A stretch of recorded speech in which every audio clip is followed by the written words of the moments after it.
Le Premier ministre préside la réunion du comité ministériel chargé de l'amélioration de la compétitivité de l'économie et sa diversification.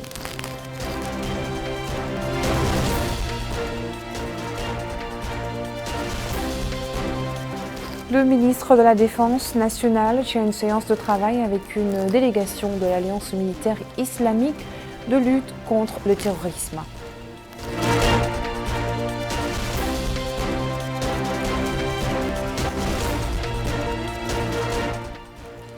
Signature d'un partenariat entre la Caisse nationale de solidarité en santé, les centres hospitaliers, les structures sanitaires primaires accréditées et CAMEC pour renforcer l'assurance maladie aux assurés.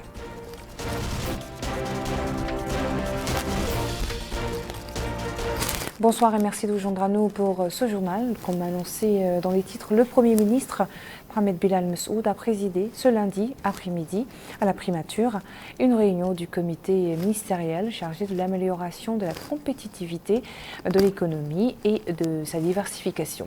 Au cours de la réunion, le comité a discuté de la feuille de route qui comprenait les axes stratégiques majeurs visant à établir un ensemble de réformes destinées à renforcer la compétitivité et la diversification des entreprises de production et des produits. En conclusion, le Premier ministre a engagé les secteurs intervenants sur la nécessité de prendre toutes les mesures visant à accélérer le rythme de mise en œuvre du plan et à intégrer les grands axes de plan issus de la réunion du Conseil supérieur de l'investissement. Conseil qui a été tenu récemment sous la présidence du président de la République, Mohamed Chérif Ghazouani, dans le cadre de la feuille de route. En intensifiant la coordination sur les aspects communs entre les secteurs, le Premier ministre a appelé à surmonter tous les obstacles et à œuvrer pour créer l'environnement approprié pour rendre l'économie mauritanienne plus compétitive. Le ministre de la Défense nationale, Hanan Nassidi, s'est entretenu ce matin avec une délégation de l'Alliance militaire islamique de lutte contre le terrorisme, conduite par le secrétaire général de l'Alliance, le général-major de l'aviation Mohamed Ben Saïd El Maghidi.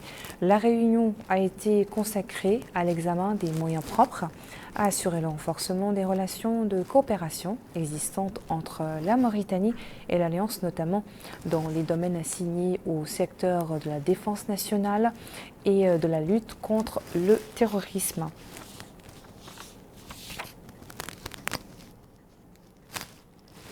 Le ministère de l'économie et du développement durable, en coopération avec le système des Nations Unies, a organisé ce matin à Nouakchott un atelier sur le projet de renforcement de la gouvernance transfrontalière et d'amélioration de la résilience des populations.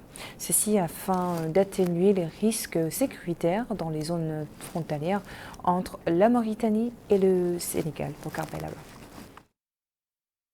L'objectif du projet est de renforcer la gouvernance transfrontalière pour assurer la sécurité et réduire les risques liés au trafic et aux activités illicites. Le projet se donne aussi une mission qui consiste à renforcer la confiance entre les populations frontalières et l'État central. Pour la Mauritanie, ce projet incarne la volonté des présidents mauritaniens et sénégalais pour renforcer la coopération bilatérale en assurant l'accès aux services sociaux de base dans les zones ciblées.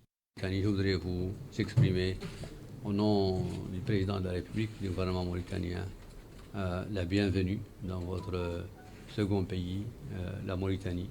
Votre présence aujourd'hui est une marque supplémentaire, s'il en était besoin, de la relation exceptionnelle que nos deux pays ont bâtir à travers l'histoire. Et en commençant par évidemment l'organisation de mise en valeur du fleuve Sénégal, qui est aujourd'hui l'un des rares espaces de gestion de l'eau dans le monde, qui est un espace de paix, en passant par le projet GTA, comme vous savez, qui est également l'un des rares projets transfrontaliers d'exploitation des ressources pétrolières et gazières également dans le monde, et les multiples initiatives qui ont été lancées par nos deux présidents de la République pour renforcer l'intégration entre nos deux pays. Ce nouveau projet est une étape supplémentaire dans le renforcement de cette coopération.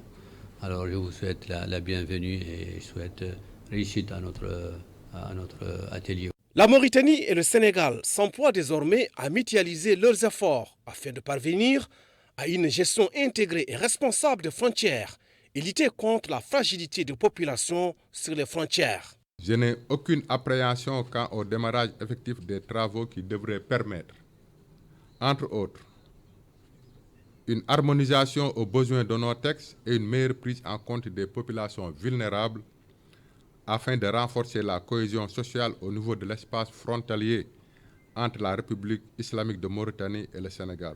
En effet, la mise en œuvre du projet nous permettra, au-delà de l'exécution des activités qui seront issues du plan d'action conjoint, de pérenniser notre coopération transfrontalière dans le cadre du programme Frontières de l'Union africaine. Enfin, je souhaite que cette cérémonie de lancement soit le prélude d'une série d'activités visant à transformer la frontière sénégalo-mauritanienne en un espace sûr et résilient, un véritable trait d'union porteur de développement pour les communautés qui l'abordent et pouvant être montré dans les années à venir comme un exemple achevé de gestion intégrée transfrontalière en Afrique. Pour le système des Nations Unies, ce projet contribuera au renforcement de la résilience et l'atténuation des risques sécuritaires. Ce projet que nous lançons aujourd'hui entend contribuer dans 4 domaines. L'inclusion transfrontalière avec la participation dans le processus de décision et de contribution entre les communautés locales, particulièrement les femmes et les jeunes, la société civile, les autorités nationales et les acteurs régionaux dans le processus de gouvernance transfrontalière. L'autre domaine, c'est le renforcement de la résilience, en renforçant les capacités des populations et des communautés à faire face aux risques et aux chocs, y inclut la sécurité alimentaire, l'accès aux services de base et la gestion des ressources naturelles. Troisièmement, ce projet se veut de réduire les risques sécuritaires par la mise en place des mécanismes de prévention et de réponse aux conflits et au renforcement des capacités des forces de sécurité locales en luttant contre les activités criminelles transfrontalières telles que le trafic de drogue, la traite des personnes ainsi que toutes les activités liées au terrorisme. En somme, la vision du projet est d'avoir toujours des frontières paisibles, prospères et intégrées qui instaurent le développement économique et social. La Caisse nationale de solidarité en santé, les centres hospitaliers, les structures sanitaires primaires accréditées et la centrale d'achat des médicaments, équipements et consommables médicaux, CAMEC, ont signé ce lundi un partenariat dans le domaine du renforcement de la couverture sanitaire. La ministre de la Santé, Naha Hamdi Mouknas, qui a supervisé la cérémonie de signature de ce partenariat, a indiqué que ce programme débutera par Nouakchott et la wilaya du Brakna, avant d'être élargi à toutes les wilayas du pays. Mohamed Khatat. C'est une cérémonie de signature de convention entre l'ACNAS, des structures sanitaires primaires accréditées, et la CAMEC, qui sont essentielles au fonctionnement de la couverture sanitaire universelle et d'une importance capitale pour permettre une offre de soins de qualité. L'occasion pour la ministre de la Santé, Mme Naha Hamdi Mouknas, qui a supervisé la cérémonie de signature, de rappeler que le président de la République, M. Mohamed Ould Cheikh Al-Qazouani, a, dans son programme Ta'ahoudati, fait de la réalisation de l'assurance maladie universelle une priorité absolue. D'où, dit-elle, la mise en place de la CNAS, qui est une structure visant l'atteinte de la couverture de santé universelle par la prise en charge des personnes travaillant dans le secteur informel.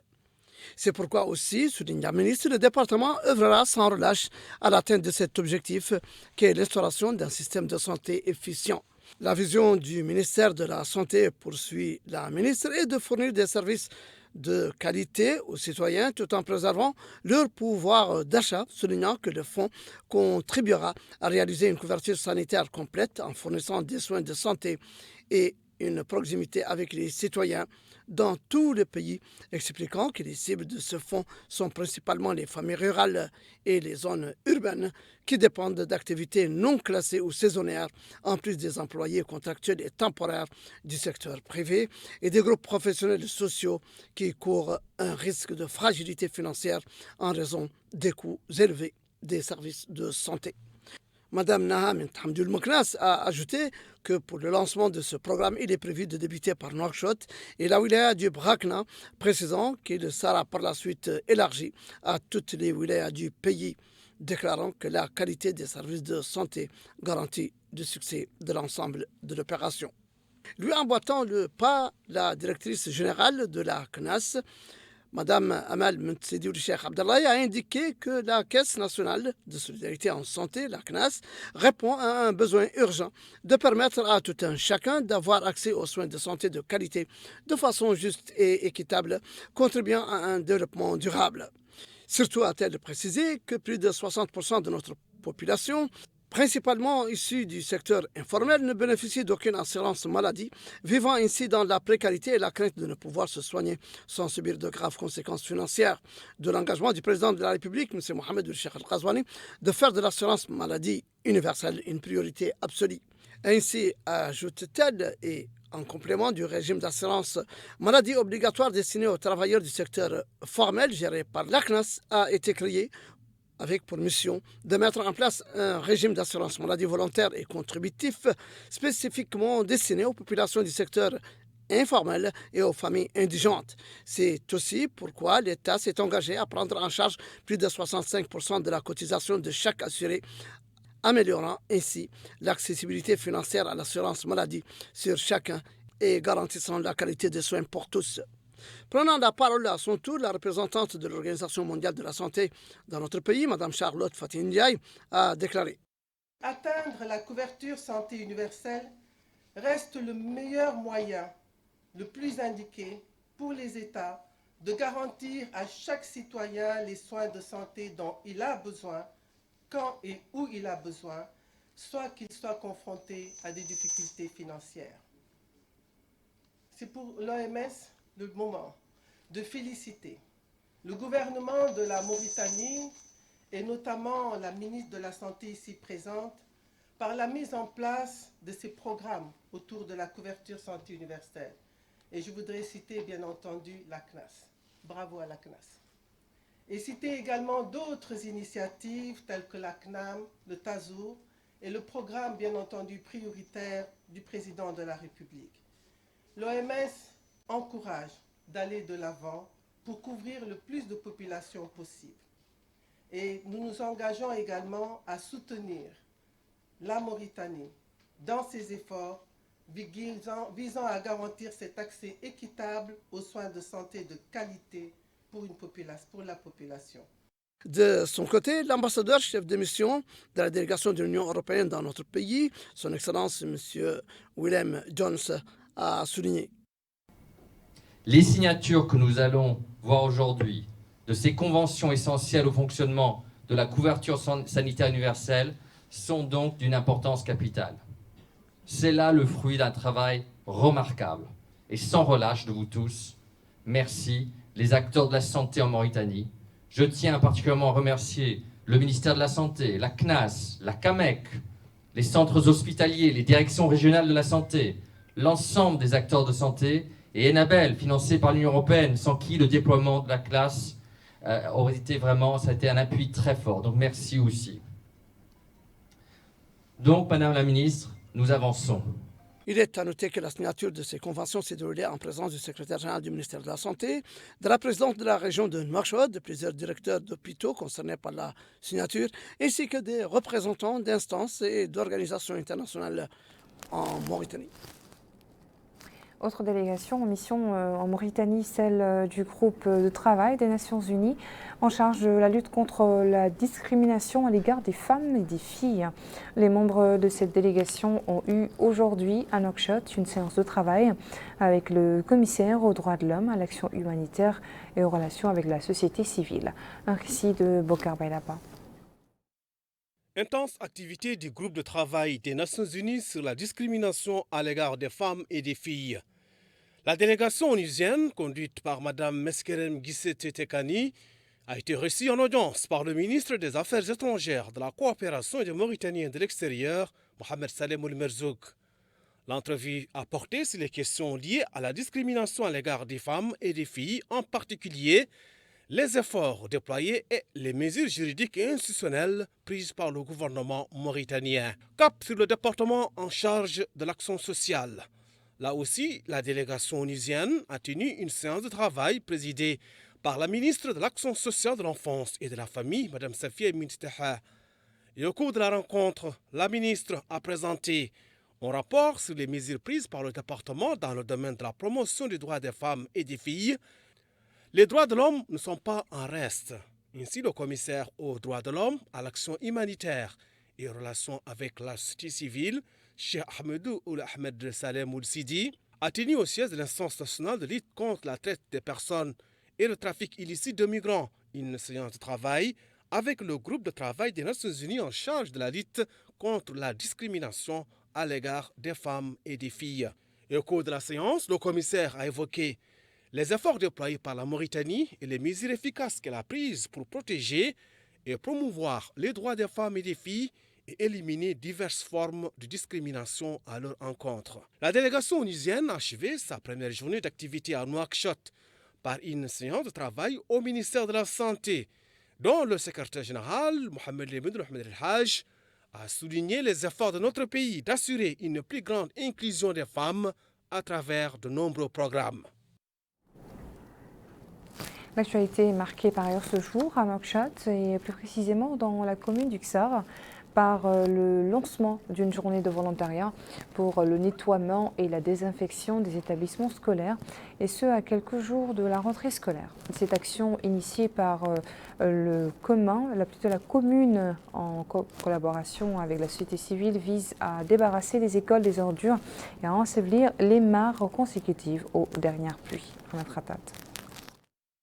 En prélude de la rentrée scolaire 2023-2024, la commune du Ksar a lancé ce matin, depuis le Quds d'Ahmed Ould, la journée nationale de nettoyage et de désinfection des écoles en coopération avec les organisations de la société civile et l'association des parents d'élèves du quartier.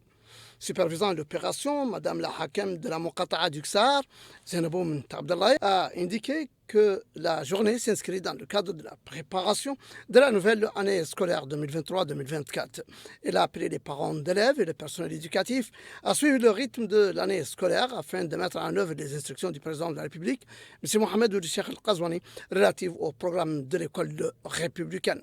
Pour sa part, le maire de la commune du Ksar, M. Mohamed Salek Ould Omar, a précisé que cette campagne s'inscrit dans le cadre de la préparation de la nouvelle année scolaire et de la création des conditions appropriées dans des établissements d'enseignement, soulignant que la commune n'épargnera aucun effort en vue de garantir le succès du projet de l'école républicaine.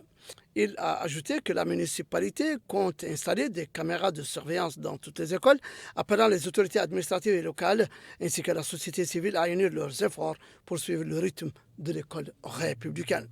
De son côté, le président de l'association des parents d'élèves au niveau de la Muqata'a du Ksar, M. Ahmed Ould, a remercié les autorités administratives et locales pour le suivi de l'éducation dans la Muqata'a, soulignant que par cette opération, il souhaite lancer ce qui sera une action exemplaire sur le plan national de l'école républicaine, une école attrayante et sécurisée, offrant les meilleures conditions aux élèves pour étudier.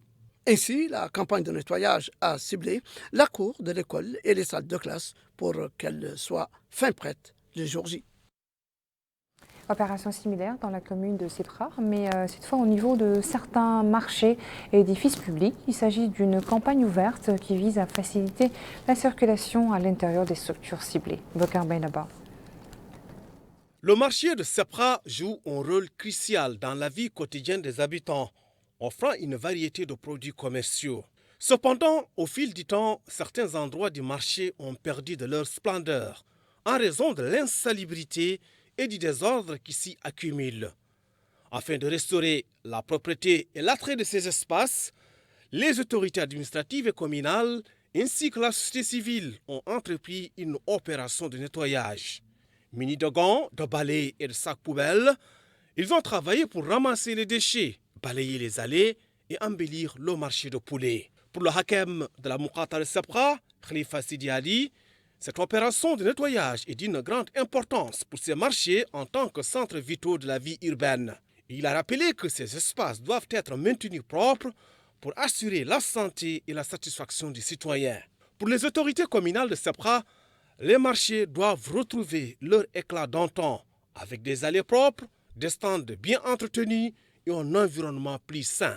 En collaboration donc avec la Muqada et l'ensemble du personnel de la mairie et des volontaires, nous sommes venus ici pour essayer de donner un autre visage à Sabra, un autre visage à ce Sabra, parce que ce genre de choses que nous avons trouvées ici ne doit pas se trouver au sein d'une capitale. Et ceci rentre dans notre campagne de changement au niveau de la Muqada. Nous sommes en train de sensibiliser les gens parce que nous ne sommes pas contre le travail de ces gens. Nous voulons que ces gens travaillent dans de très bonnes conditions. Mais également, il faut qu'eux aussi qu'ils sachent respecter la voie publique. Il faut qu'ils respectent la voie publique. Il faut également qu'ils nettoient l'endroit où ils se trouvent et qu'ils respectent ce qui a été fait. Donc on se doit, nous en tant que citoyens, de respecter ceci. Il ne suffit pas de dire que nous sommes des citoyens. Pour être un citoyen aussi, il faudrait bien faire ce qu'un bon citoyen doit faire. Il faut être un citoyen modèle. Les acteurs de la société civile n'étaient pas en reste. Ils ont loué la mise en œuvre de cette grande opération de nettoyage dans la commune de Sabra. Et ils estiment que cette opération doit s'inscrire dans la durée pour préserver la propriété du lieu où les habitants sont mobilisés et conscientisés sur leur rôle central dans cette campagne de nettoyage. La ville d'Ayoun a abrité ce lundi les travaux d'un atelier de formation au profit des comités de gestion des plaintes dans la wilaya du Hod El Gharbi. Mohamed Khattab nous en dit plus sur cette rencontre. Il s'agit d'un atelier à la fois de formation et de constitution des comités de gestion des plaintes au niveau de la wilaya du Hod El Gharbi, organisé par le projet sectoriel de eau et assainissement. L'occasion pour le wali du Hod El Gharbi, M. Ahmed Mamadou Kelly, de souligner que ces comités de gestion de plaintes qui seront constitués seront des instruments importants car ils offrent l'opportunité aux citoyens de porter plainte et permet au projet de résoudre les problèmes et éviter de probables répercussions négatives et instaure la paix, le calme et l'harmonie grâce aux solutions à l'amiable. Le projet est réalisé par le biais d'un financement de l'État et de la Banque mondiale permettant le forage de puits et de réseaux d'eau. De son côté, le coordinateur du projet a souligné que celui-ci s'inscrit dans le cadre du programme du président de la République, M. Mohamed Cheikh Al-Qazouani, visant l'accès des populations aux services d'eau et d'assainissement. Le projet est financé à hauteur de 49 millions de dollars pour construire 177 réseaux d'eau et la rénovation de 176 anciens réseaux, en plus du renforcement des capacités des institutions du département de l'hydraulique. Il est à noter que ces réformes s'inscrivent dans le cadre du plan du secteur de l'hydraulique visant à accroître l'accès à des services améliorés d'eau et d'assainissement dans certaines zones rurales et des petites villes. L'hivernage n'a pas encore dit son dernier mot. Des précipitations ont été enregistrées ces dernières 24 heures au niveau ici, wilaya agro-pastoral. Voici les hauteurs relevées.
Voilà pour les hauteurs de pluie relevées dans cette édition. Merci à vous de nous avoir suivis. Le rappel des titres à la une. Le Premier ministre préside la réunion du comité ministériel chargé de l'amélioration de la compétitivité de l'économie et sa diversification.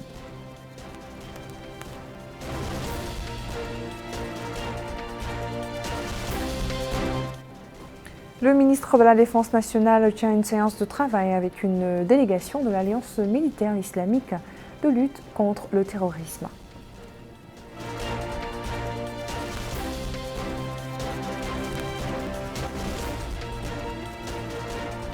Signature d'un partenariat entre la Caisse nationale de solidarité en santé, les centres hospitaliers, les structures sanitaires primaires accréditées et CAMEC pour renforcer l'assurance maladie aux assurés.